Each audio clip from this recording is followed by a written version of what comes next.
Hello and welcome back to another episode of Sell Like You with me, Harriet Meller. And today's episode is about the hottest topic in my inbox right now, which is LinkedIn and language. What is LinkedIn and language? Well, LinkedIn language is a workshop that I created for my clients. It was identified as something that one of my clients needed, nearly 12 months ago. And what I uncovered was that LinkedIn and connecting with your ideal audience all comes down to the language and the content that you're sharing. But this goes so much further than just creating awesome content for your LinkedIn profile. And so these workshops have become hot topic, and I thought I would bring this to your ears as part of this episode. So when I'm thinking about LinkedIn and when I'm thinking about the language, we're looking for what connects. The biggest mistake that I see in sales, which links into what we're talking about around LinkedIn, is that we are missing the connection point for using the language and the wording that your clients are using exactly. Not just hit and miss, let's generalize things. That's where we seem to lose traction, lose momentum, lose that connection with our ideal clients or with our prospects because we're trying to serve too many people. And so I'll share with you at the end of this podcast a couple of examples from clients that I've worked with so that you can get an idea of how this can potentially impact your success. So when we're thinking about what we want to do in terms of capturing the language and the wording, the first question is how. Second question might be where. And what we need to think about is that our clients' language is everywhere. It doesn't just start and end with what it is that they need, and then we then provide a proposal or a quote. It goes much deeper than that. So the language and wording that you're really looking for to uncover is in your inbox. It is in your reviews. It's in your recommendations. It's as part of your discovery. And if you're not listening for it, you won't hear it. It won't be that obvious to you. As soon as you become aware, you will start to pick up and you will be able to serve your clients on a much deeper level because they trust you, because they believe that you understand their needs, because you're using language that means something to you. Now, I've been in tech industry for 12, 15 years now, and I am finding that the biggest challenge, always have found that the biggest challenge is the technical conversation, the technical jargon. And I believe what made me successful all of those years is that I was able to connect the dots. I was able to bring a technology-led conversation and make it plain English for the CFOs, the CEOs, the COOs that are not necessarily running the IT department, but they're the ones that are making the decisions.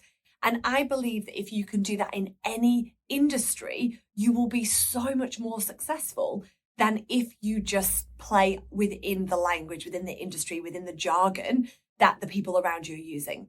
Okay. So when it comes back to language, when we talk about generalizing, the biggest risk to our sales process is that we generalize. So what I want you to think about is where you're capturing your language, how you can capture your language, and go and start there. So when it comes to capturing language, we know where we need to look. But now it's about becoming aware of it and now finding areas where you can improve, where you can utilize the language and the wording that you've uncovered. So I'll share with you a couple of mistakes that I've seen, and I share these with my clients. And the first one is, if you are a recruiter, but you don't like the word recruitment or recruiter, then you change it to talent acquisition. Talent acquisition is not what your clients are searching. It's not what necessarily resonates with them. So why are we using the word talent acquisition? Now, the reason why you're using talent acquisition is because recruitment has those negative connotations. But the job here isn't to change the language, but to educate, but to provide context around the fact that how you are different, because the key differentiator isn't the language. The key differentiator is how you show up for your client. It's how you deliver your service. It's how you provide an end result that is different to what they're used to, or is a different service to what maybe they've been burnt with before. So to give you an example of how I supported a client to scale their sales success just by changing the language, because remember, most of most businesses that are doing well, that are generating revenue, it's all about those 1% changes. It's not about changing the entire thing. It's not about throwing everything out. It's about looking at what's working and elevating that process.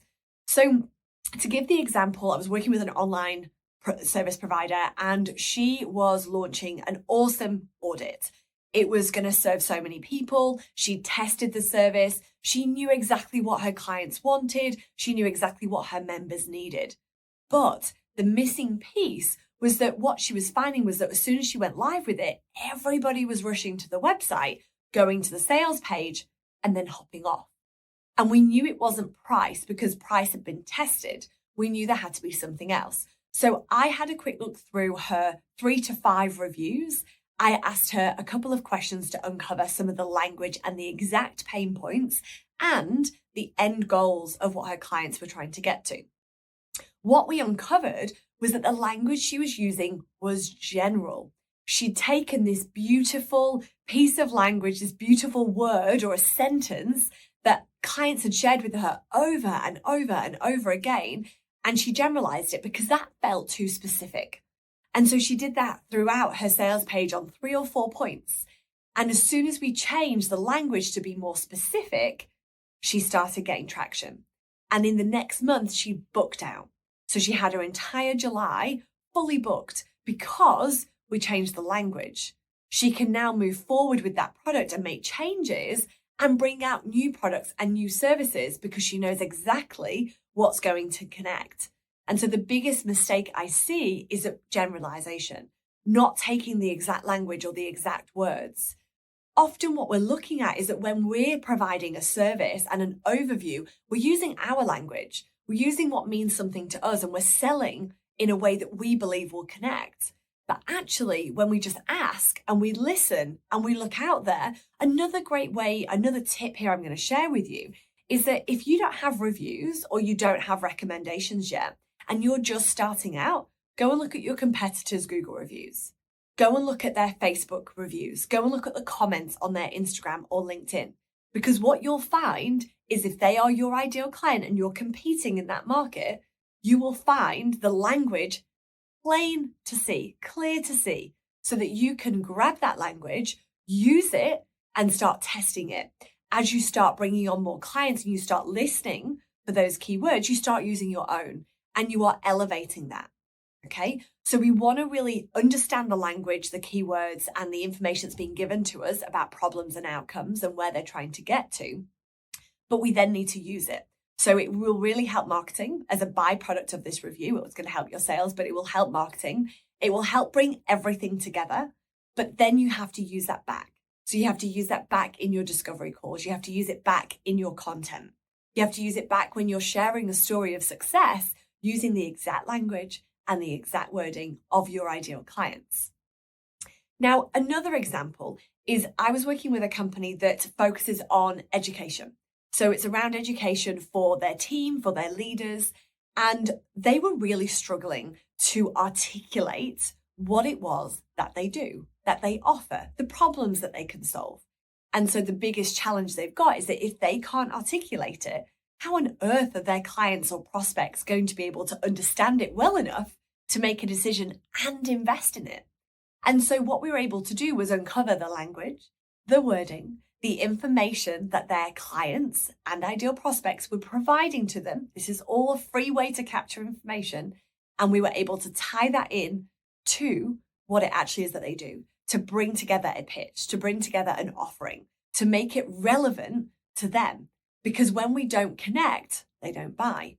And so as soon as we were able to understand, and we uncovered that from the numerous recommendations and reviews that they had on Google and across LinkedIn, and we used that information to tailor that into a story and an overview along with outcomes and information that's going to support their prospects in making a decision. They've now been able to see a 300% growth in their sales because they know where to spend their time. They know what language to use. They know how to connect with their ideal audience. And so if they could do it, you can too. And so I want to give you a little bit of homework to do if you are open to that. And I want you to think about a couple of things. So firstly, we're going to think about what do you actually do? I want you to list out, what do you actually do? Okay, so if I was to ask you, what do you do at insert company name, what would you tell me? And I want you to list that out. It might be sentences, it might be words, it might be features, it might be benefits, it might be outcomes, it might be problems that you solve. And then I want you to go through all of your reviews, your recommendations, your comments, your inquiries, information from your discovery calls. And I want you to highlight any specific words or language that stands out. And I want you to cross-reference them. Okay, so writing out what it is that you do. I've asked you that question. What is it that you do? Write that information out. Secondly, go through all of the information where people are providing you with language and wording and cross-reference them and find the gaps. Okay, so we've got those two pieces. We can then adapt our language based on what we've uncovered and apply it. Okay, write out what you do. Look at what your clients are telling you or listen to what they're telling you. If you don't have any of these resources at hand, go onto your competitors, think about it for the next few weeks whilst you do your discovery calls, cross-reference them and bring them together. Okay, remember, our job here is to connect with our audience. We want to connect with our audience, whether that be a one-on-one prospect, whether that be on LinkedIn, whether it be on YouTube, and we bring those back together. We need to educate and add value. We're doing that, creating content based on what our clients are telling us. Frequently asked questions, misconceptions are fantastic ways to be able to do that and to be able to do that consistently. We're going to start making our clients feel heard because they feel that you truly understand them. They feel seen. They feel that you really get them because you're using the language that resonates with them. And so whether it doesn't mean anything to you at this stage, use it, try it, see it for yourself. And so the aim of this episode is to really showcase to you what is possible when we uncover language. I'm sharing with you what you're potentially missing out on, what you're leaving on the table, okay? So if we can go out there, take action, uncover what it is that you are doing and identify ways that you can elevate it, you will be more successful next week than you were this week. The more you do that, the more scale you will see across your organization. And it's about doing the work. It's not about just listening to this podcast and then thinking that sounds like a great idea and this English girl talking about sales is awesome. But until you actually take action, this isn't going to work for you. You're not going to see any results. And so I'm going to leave you with this question. My question to you is, what do you say versus what your clients are telling you? What is it that you say you do versus what your clients are telling you? I would love to know. And if this episode helped you, please share it with a friend, share your review, give it to somebody as a gift. I really hope you enjoyed this episode. Thank you for listening. Thank you for being here and subscribe to be updated with the next episode coming next week. And I'm going to leave you with this question. What is it that you say you do versus what your clients would describe your service as? I'm going to leave that question with you. If you enjoyed this episode, please leave a review, and maybe share it with somebody to help them on their sales journey. I've been Harriet Meller. Thank you for listening to this episode on the Sell Like You podcast.